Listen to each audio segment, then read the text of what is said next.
This lecture is on Winslow Homer, Homer. Put in the first slide, please. Winslow Homer was born in Boston, Massachusetts in February of 1836. This places him in the period of time paralleling the French Impressionist painters, or most of them. Degas was born about the same time, Monet. But Homer is definitely an American painter. He did go to Paris on 2 different occasions. He was aware of what was being done in Europe and the new methods being employed by the Impressionists. And there might be some subtle influences in his technique. But in philosophy, it's entirely different, the way he approached his painting or what he wanted to say within his painting.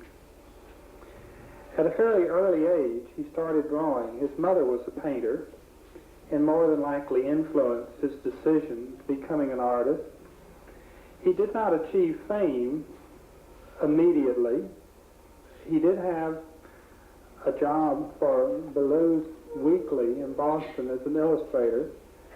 It was his only full-time employment that he ever had. And as he gained a considerable reputation as an illustrator, he was offered a job with Harper's Weekly magazine as an illustrator, but turned it down so that he could freelance and have the freedom that he wanted.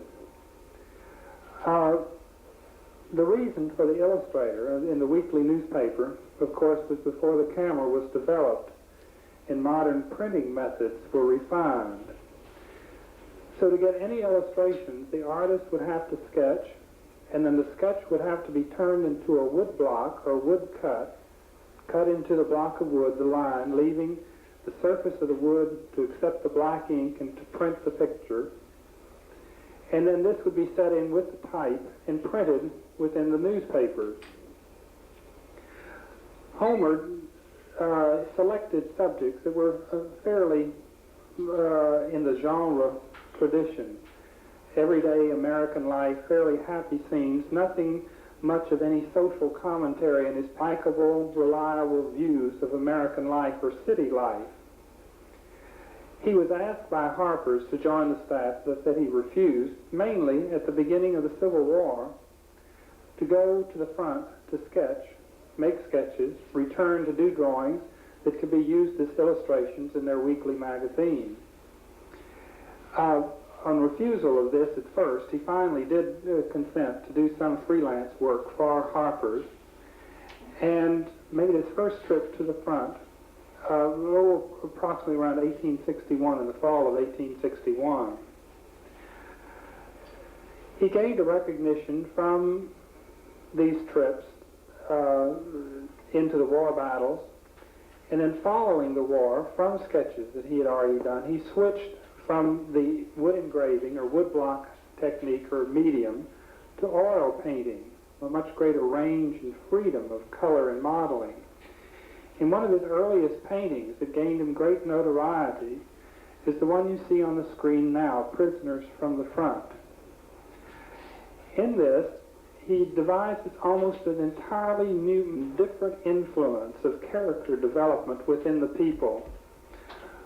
Only the Union soldier that you see sort of to the left of center with the rifle is sort of a stereotype, stock-in-trade type figure that he used again and again, or sort of the simplification of the figure that he used in his illustrations. The rest of them must have been sketched from life, and in the new media that allowed for the addition of color, the time of blending, the modeling, the development of the form, he achieved a character study that he never had achieved in his earlier sketches. From the very earliest sketches, around 10 years old, of little boys lying on the grass, developing his style and technique, then finally introducing oil as a medium around 1864, and then finally, around 1873, he went into watercolors, at first sort of using watercolors as a trial, experimental method, and then sort of switching some of the techniques into his oil paintings. But this one, when it was exhibited, became a very popular painting, and Homer's reputation rose from that point. It was also from this point on that he decided to become a full-time artist rather than a commercial illustrator, and turned his attentions into these full compositions, all of them on a fairly small scale, by the way. There's no really large Homer paintings. And then was handled by a New York dealer or a New York gallery for most of his life. He commanded fairly good prices. His watercolors, even at that time in the 1870s, sold for about $200 a piece, and these were fairly small in scale, around 18 by 24 inches. Slide, please. Following the war, the first painting Whistler did, I don't have a slide of it, but was called, Homer did, was a painting called Veteran in a New Field. And it shows the back of a veteran partially using his old Army uniform, partially clothed in civilian clothes, tilling under the weeds and grasses that had overgrown the field during his absence, and bringing up the new soil. It was a return to sort of a peaceful type painting for Homer. And then he approached a subject matter of the figure within the landscape. And for the next few years, he did very much like the early Impressionists. Now, this would be in the late 1860s, much the same that Monet was doing at approximately the same time. The female figure within the landscape. And they're sort of idyllic things. The figure is never the most important thing. They sort of equally balance at this point, where the figure is the subject matter, but then all of a sudden you notice that it is sort of overwhelmed by the surrounding atmosphere of the landscape. His figures take on a very definite characteristic, sort of this nice sun-blown effect of the large splotches of dark shadows on the figure. The landscape is well constructed around it, and the figure fits in extremely well into the landscape. It never appears that the landscape was done from imagination and the figure placed in while in the studio. The figure fits well into the atmosphere of the space. Slide, please. The paintings were quite calm, relaxed, portrayals, nothing of social commentary. They were just sort of objective statements of the landscape. Then around 1873, he started painting some water within the paintings. Slide, please.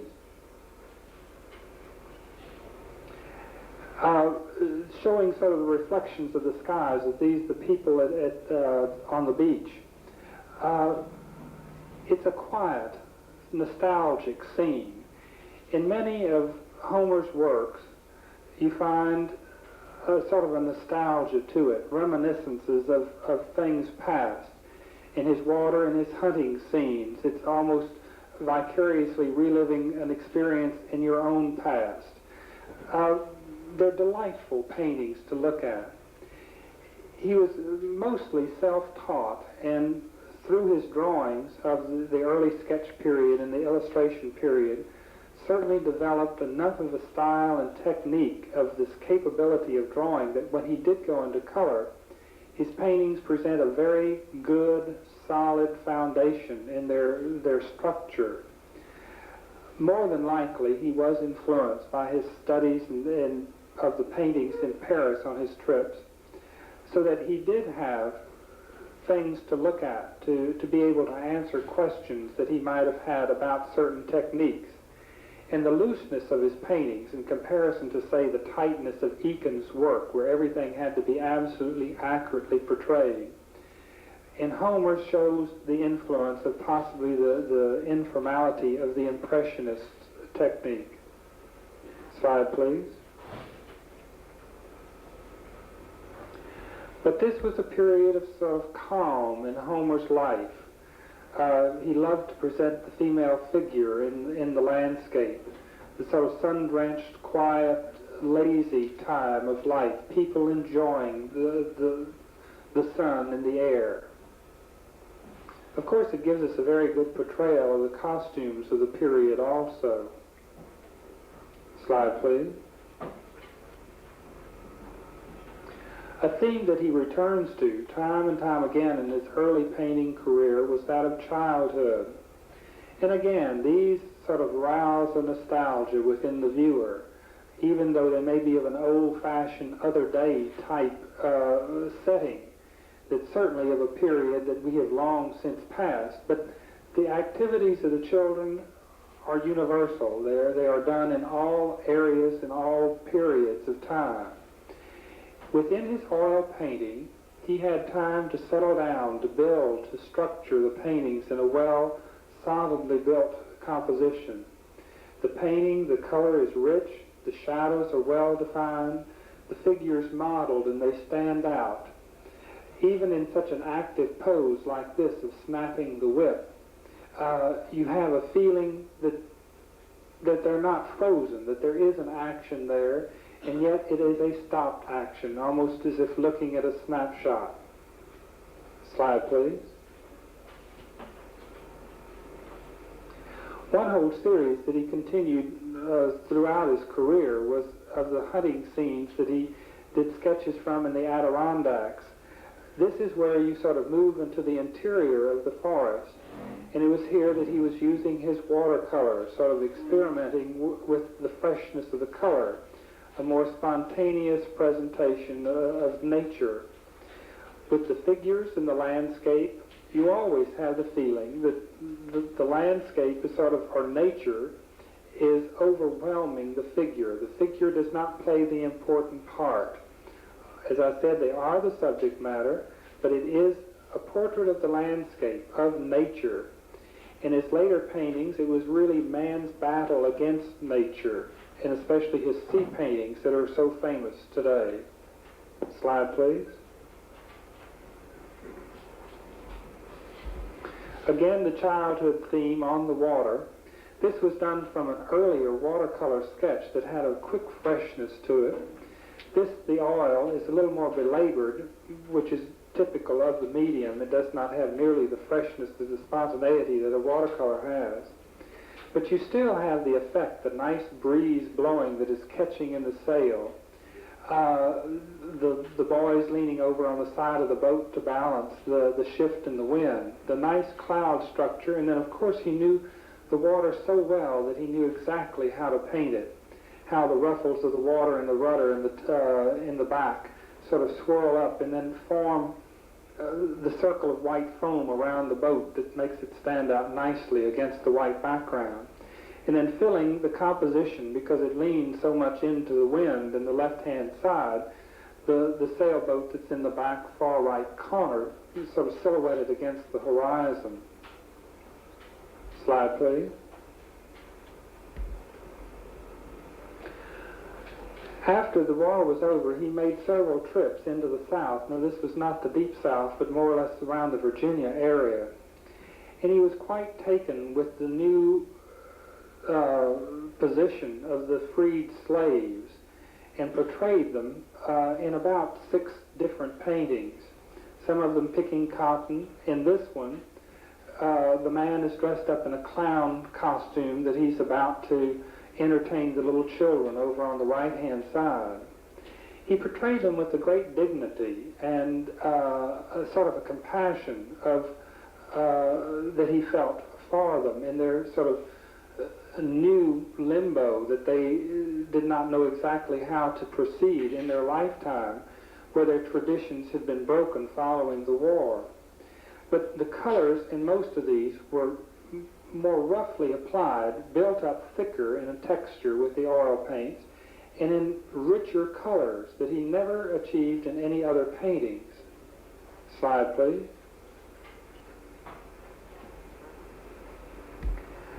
The marvelous thing about Homer's work is that it does not have that studied feeling that everything has to be accurate, and yet when you analyze it, everything is accurate. The clouds, done in a very brusque, sort of bold manner, give the imitation of exactly some clouds you might have seen on a stormy day. Anyone familiar with the waves, of how they pile up in these sort of massive forms of abstract patterns? And even this, where it's a picture of the two sailors in their sou'westers. He had two men pose for him, much like the Impressionists did. Homer gives the overall, the total effect to what he's trying to portray, whereas Eakins was hidebound by his tradition of realism to present every little thing as a factual piece of evidence. Slide, please. He certainly gets an atmosphere, the way he sort of ducks down behind waves, of how some of the boats follow into the troughs between the swells, and then the ghosty shapes of ships in the far background of this painting, the eerie light falling down on the fishermen as they haul in their nets. He throws you sort of off, you're riding the waves right with the fishermen, that you're at a lower level looking back up to their boat. Slide, please. And again, some of the watercolors from the Adirondack series. Slide, please. In this beautiful watercolor, with the light filtering through the thin trees, creating a nice soft atmosphere of grays and yellow greens, it's a superb example of watercolor technique. In transparent watercolor, you have one chance. If a mistake is made, nothing can be done to erase it, because the whole process of transparent watercolors is to allow the white of the paper to shine through the thin transparencies of watercolor to make the color come alive. If you tried to cover it up with enough paint to correct errors, it would become opaque and lose all of its life quality or the spontaneity of the piece. He would start his watercolors with just the barest notations of a pencil sketch, placing his composition, finding his light areas which have to stay the paper and cannot be covered up, because you cannot get back to that white of the paper ever again. And then slowly washing in large areas, allowing some to dry to build little splotches of tone on top of tone. And then in other areas, working into the wet paper, allowing the color to sort of blur and bleed and run into some marvelous patterns that happens when water touches, or color touches wet paper. Then a few final crisp definitions of edge or details brings the whole painting to life. Most of his watercolors, as I said, were fairly small in scale, about 24 by 18 inches, a foot and a half by 2 feet, somewhere in there, and were completed always in one sitting, usually within a matter of an hour or possibly 2 hours working time. Slide, please. His brother bought some land in Prouts Neck, Maine, and Homer, who was very close to his brother Charles, settled there with him and the rest of the family, wintering it out some years when they waited too late into the season and just spending the winter snowbound, or in the latter part of his life looking for the warmer climate. He would go down to the Bahamas during the winter months and then back up to Prouts Neck in the summer months. In this one, he had noticed in the cold of winter, sort of toward the end of it, where the starving crows became so brave that they would attack the fox. That the fox, working sort of sluggishly along his way in the deep snow, not being able to have the agility that he would have had on ground, the crows would swoop down and try to peck his eyes out, blinding him, so that then they could come in for the kill, in which they actually would. You can imagine crows being able to kill a fox and then eating it. He had, after viewing this one day, he had some neighbors find some dead crows for him, and then he took a fresh pelt of a slain fox draping it over some forms out of doors, tried to freeze it into the positions that he needed for his composition. But with the change of the weather toward the end of the winter, the crows and the fox kept thawing out and changing positions. And with the advice that the crows did not look like crows from one of his neighbors, he went out scattering some corn on some open ground, luring the crows in close to them and sketching them from nature, employed them in the composition. In this, as in some of his other compositions, where you have large blank areas of space, it almost becomes abstract in its idea. We'll see one that he did later in his life of some ducks that also takes on the same sort of flat patterned attitude of abstract composition. In this, you, of course, immediately recognize the silhouetted fox, and then the large black areas of the crows then become evident in the upper right-hand corner of the composition. Slide, please. Winslow Homer watercolors are just delightful to look at. They're beautifully done, expertly handled in the watercolor technique. They have a freshness to them. They have a sureness of handling, richness of the landscape. Slide, please. When he went to the Bahamas, the whole complexion of his paintings, the watercolors, took on a different aspect. And here you have the feeling of the burning sun, the brilliancy of the sun falling on these bright surfaces, and the dark bodies contrasting against the lights. The beautiful handling of the shadows, the way the white clouds are left to the white paper, and the different tones of the sky just expertly brushed in. Homer was always considered a dapper man, well dressed in fashion of the latest style. In his trips to the continent, he was considered very sophisticated. He was only about 5 feet 7 inches tall, which sort of irritated him. But he did have a good sense of humor, and he does show it even in this painting, Against the Boat, where he signs his name on the side of the boat and then half covers it up with a rising little swell of water. Slide, please.